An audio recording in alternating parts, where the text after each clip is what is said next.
Allahu Allahu Allahu Allah Allahu Allah. Assalamualaikum warahmatullahi wabarakatuh. Innal hamdalillah nahmaduhu wa nasta'inuhu wa nastaghfiruh wa na'udzu billahi min syururi anfusina wa min sayyiati a'malina. May yahdihillahu fala mudhillalah wa may yudlil fala hadiyalah. Asyhadu an la ilaha illallah wahdahu la syarikalah wa asyhadu anna sayyidana Muhammadan abduhu wa rasuluh la nabiyya ba'dah, amma ba'du. Tunggu sekalian, Bapak Ibu sidang jamaah yang dimuliakan Allah Subhanahu wa taala, guru kami, orang tua kami yang kami muliakan, marilah sama-sama kita mengawali kajian pada malam ini. Tentunya kita menyampaikan segala puji serta syukur kepada Allah Subhanahu wa taala atas segala rahmat dan nikmat-Nya kepada kita semua. Kemudian salawat dan salam mari sama pula kita sanjung sajikan kepada junjungan alam Nabi besar Muhammad sallallahu alaihi wasallam, kepada keluarga dan sahabat beliau sekalian. Baiklah, pada malam ini sebagaimana yang sudah dibacakan tadi, yaitu kajian kita masih di surah An-Nisa. Kita awali dengan ayat yang ke-132 dan seterusnya. A'udzu billahi minasyaitonir rajim. Bismillahirrahmanirrahim. Lillahi ma fis samawati wa ma fil ardh wa kafa billahi wakila. Iyasha yudhibukum ayyuhan nas wa yati bi akharin wa kana Allahu ala zalika qadir. Milik bagi Allah apa saja yang ada di bumi dan apa saja yang ada di langit dan apa saja yang ada di bumi. Kararahu takidan li takriri mujibit taqwa. Ini ayat beberapa kali diulang Bapak Ibu sekalian. Tujuannya adalah takidan, untuk menguatkan. Tujuannya adalah untuk mewajibkan kita takwa kepada Allah Subhanahu wa taala. Maka di banyak surat sering diulang-ulang ayat ini, yaitu lillahi ma fis samawati wa ma fil ardh. Milik bagi Allah apa yang ada di langit, apa yang ada di 7 petala langit, dan apa saja yang ada di bumi. Wa kafa billahi wakila, dan cukup dengan Allah Subhanahu wa taala sebagai penolong baik di langit maupun di bumi. Allah yang membantu kita, Allah yang menolong kita, tidak ada yang lainnya. Maka semata-mata kita beribadah kepada Allah Subhanahu wa taala, kita berlindung kepada Allah Subhanahu wa taala, kita berdoa kepada Allah Subhanahu wa taala, dan kita bermohon kepada Allah Subhanahu wa taala, tidak ada kepada yang lainnya. Iyasha yudhibukum ayyuhan nas wa yati bi akharin. Jika Allah berkehendaki, Allah bisa menghancurkan kamu wahai manusia. Jadi pada seketika Allah bisa menghapuskan kamu di muka bumi ini. Wayati bi akharin, dan mendatangkan dengan kelompok yang lain. Kita bisa lihat bagaimana Allah melenyapkan kaum Nabi Nuh. Dalam seketika kaum Nabi Nuh itu mati semua, disebabkan datang banjir bandang, banjir yang terbesar dalam sejarah manusia, banjir terbesar dalam sejarah dunia. Kemudian Allah gantikan dengan manusia yang lainnya.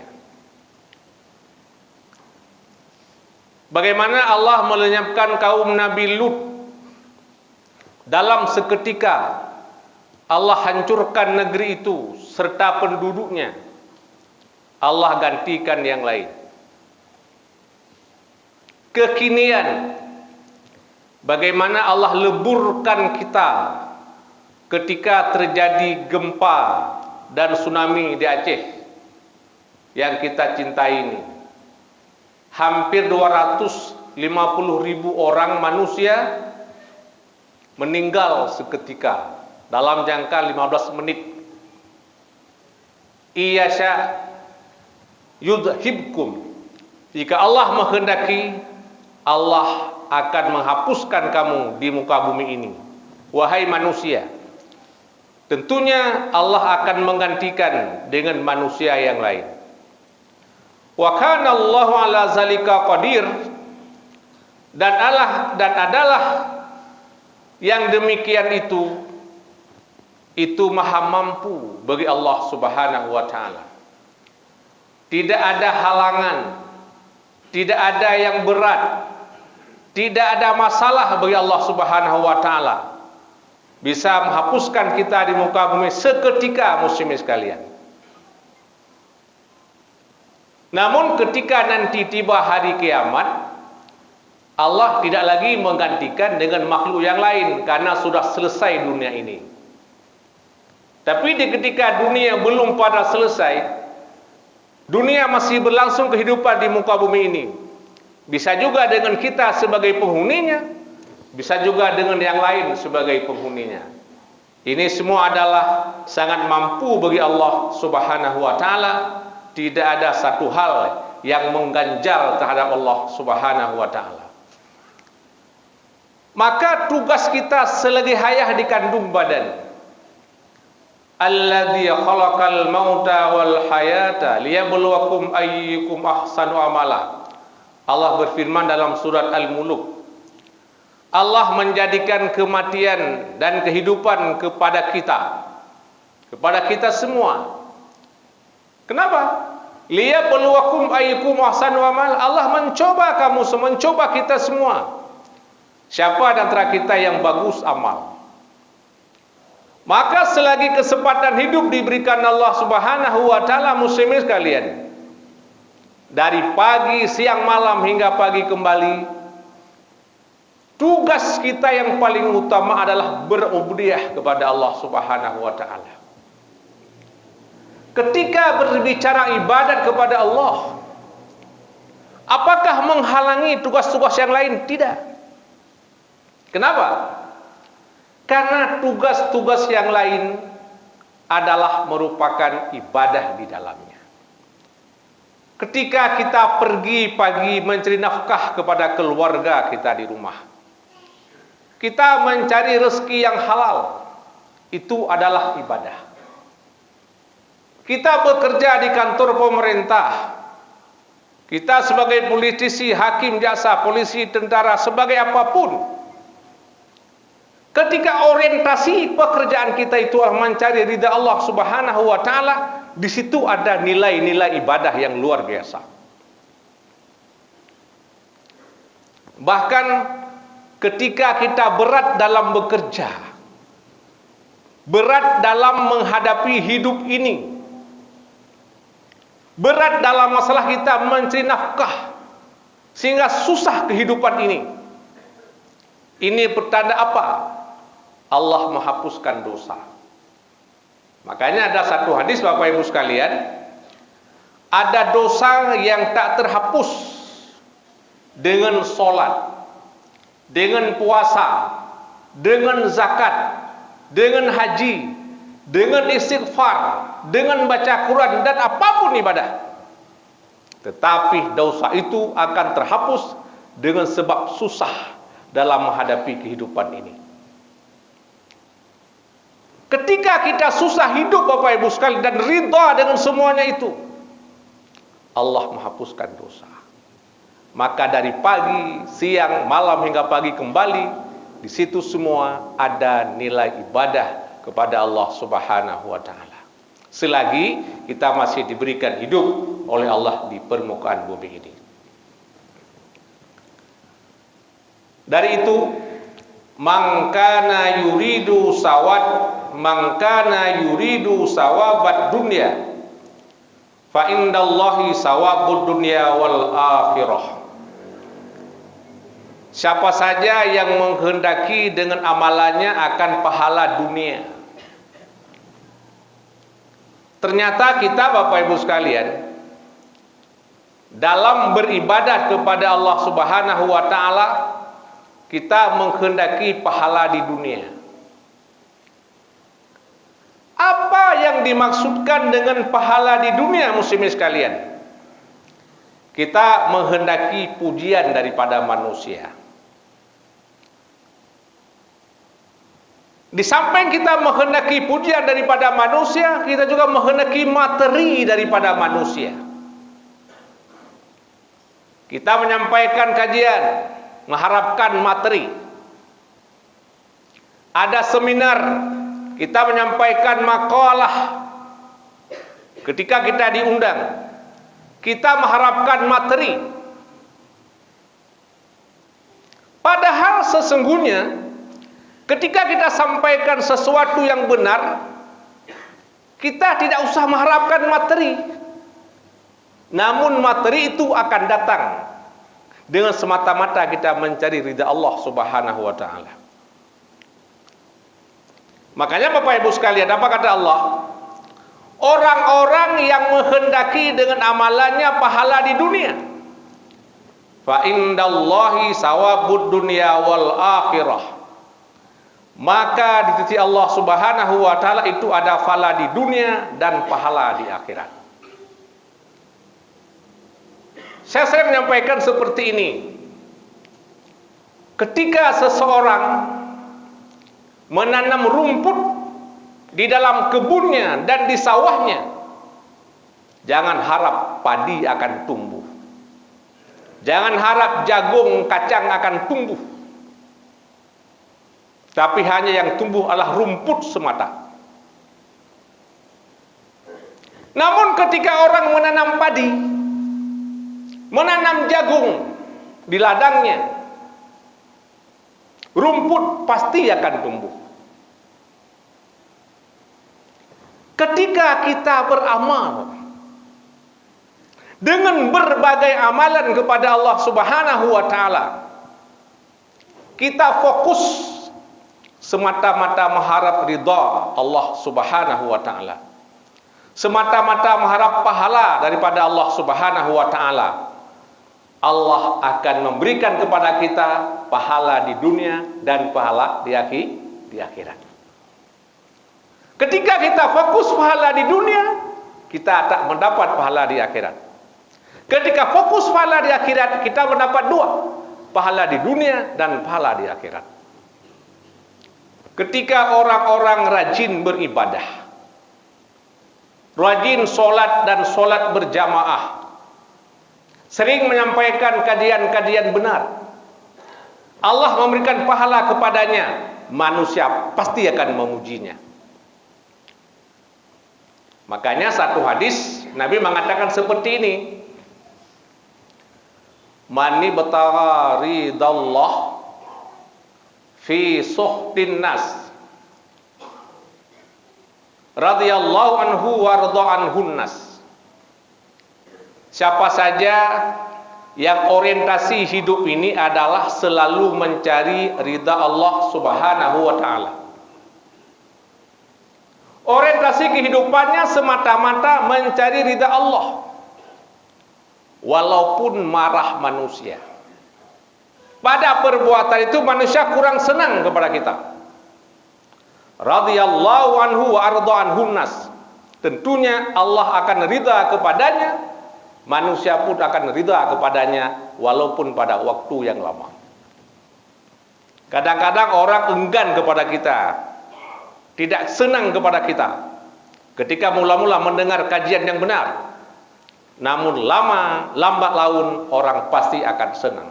Kenapa? Karena kita mencari hanya ridha Allah. mencari pahala di akhirat. Sebaliknya, mani batagha ridwan nas fi sukhtillah sakatallahu anhu wa sakata anhun nas. Siapa saja yang orientasi hidup ini dia selalu mencari senang manusia. Apa saja yang ia lakukan, ia hanya mencari bagaimana semoga manusia senang kepadanya, manusia suka kepadanya. Fi sukhtillah, pada sesuatu di mana Allah benci kepada perbuatan itu. Apa kata Nabi? Allah akan marah kepadanya, manusia pun lama-kelamaan akan marah kepadanya. Walau pada saat itu manusia senang, tapi lama-kelamaan manusia akan benci kepada orang tersebut. Kenapa? Karena kita hanya mencari senangnya manusia. Maka saya sering mengatakan seperti ini. Ada besi, ada batu, ada kapas. Ya, ada batu, ada kapas. Falsafah hidupnya apa? Yang namanya batu pasti tenggelam. Yang namanya kapas pasti terapung.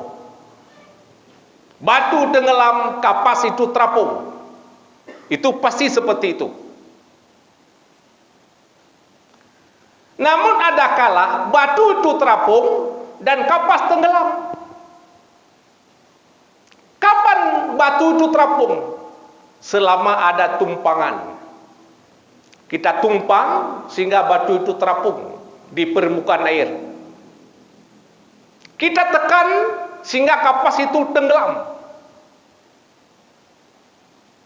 Namun Bapak Ibu sekalian, fitrahnya batu, fitrahnya kapas, sekuat apapun yang namanya tumpangan besi katakanlah, dia akan berkarat. Satu ketika besi itu akan patah. Ketika itu besi itu patah, kapas tetap terapung dan batu tetap tenggelam. Makanya Bapak Ibu sekalian, kita berupaya dalam hidup ini selalu mencari ridha Allah ataupun pahala di yaumil kiamah. Makanya kata Allah, siapa saja yang menghendaki pahala di dunia, ingat, bagi Allah ada pahala dunia dan juga ada pahala di akhirat. Dari itu berikhlaslah di dalam beramal. Makanya Nabi mengatakan begini, ketika kita beramal, an-nasu kulluhum finnar illal alimun.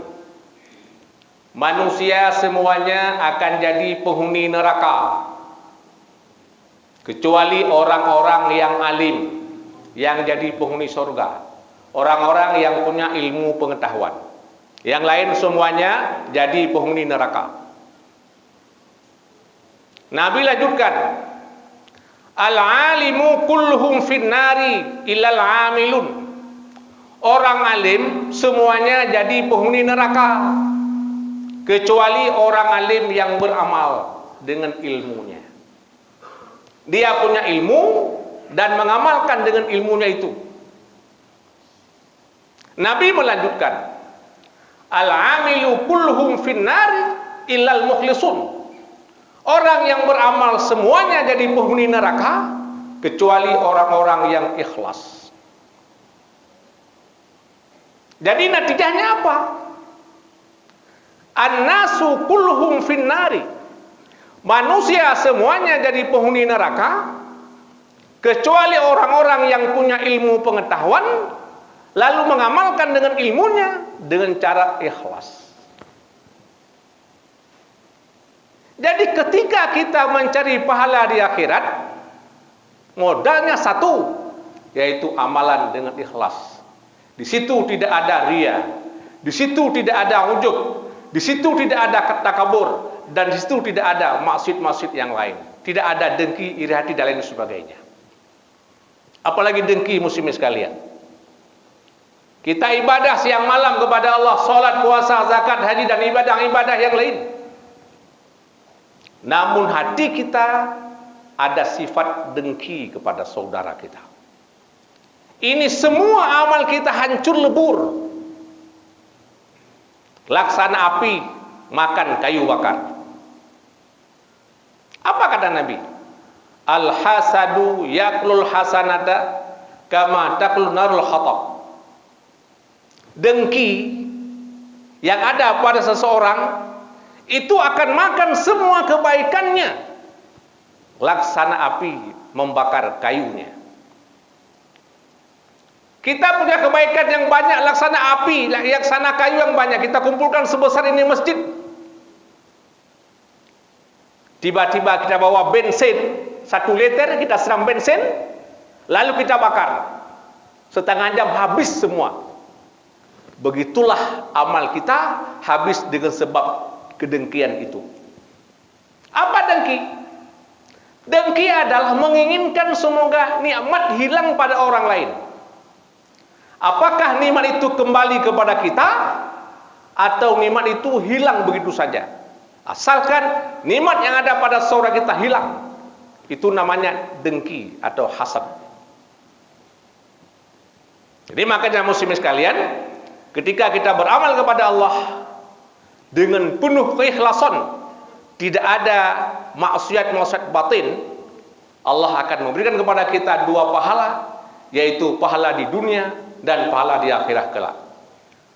Wa kana Allahu sami'an basira. Kenapa? Adalah Allah Subhanahu wa taala itu Maha mendengar lagi Maha melihat. Allah mendengar, Allah pula Maha melihat kepada hamba-hambanya. Ayat yang lain 135.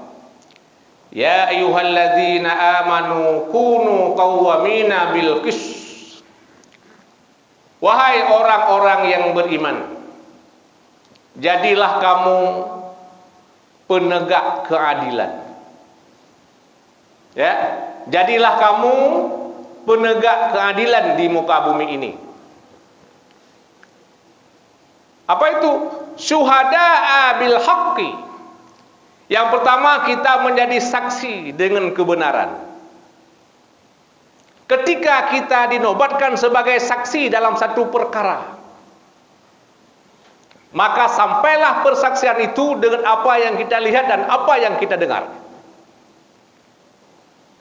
Bagaimana kita melihat perkara itu sehingga kita berani menjadi saksi? Kata Nabi, laksana kita lihat matahari terbit di pagi hari. Satu perkara sehingga kita berani menjadi saksi dan kita mau, ketika melihat perkara itu bagaikan kita lihat matahari terbit di waktu pagi. Itu baru kita menjadi saksi muslimin sekalian. Lillahi, saksi itu karena Allah. Walau ala anfusikum. Nah, jadi kita berlaku adil walau kepada dirimu. Jadi adil tidak cuma kepada yang lain, tapi yang pertama walau ala anfusikum, berlaku adil walaupun atas dirimu sendiri. Bagaimana Bapak Ibu sekali kita adil kepada pribadi kita masing-masing? Fashhidu 'alaiha bi an taqarru bil haqqi wa la taktumu. Kita bersaksi di atasnya dengan bahwa kita mengaku dengan yang benar dan tidak kita sembunyikan apa yang kita saksikan. Ini namanya adil kepada pribadi kita. Kita memberi pengakuan. Misalnya kita bilang, ini barang saya. Ditanya oleh hakim, Fulan, itu rumah, itu kebun, itu motor punya siapa?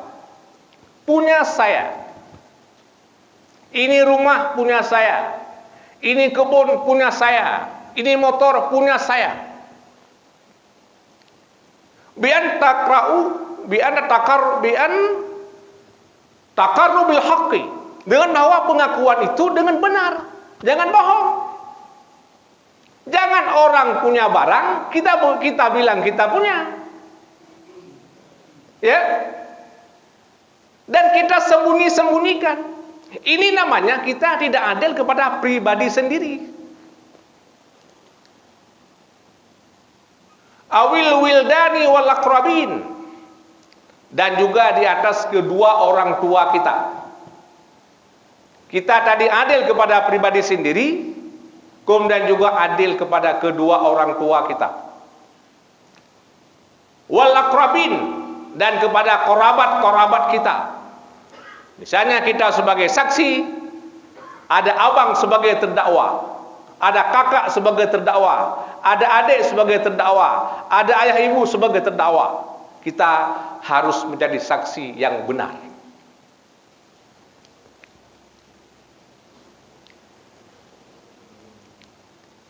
Iyakun ghaniyan au faqiran.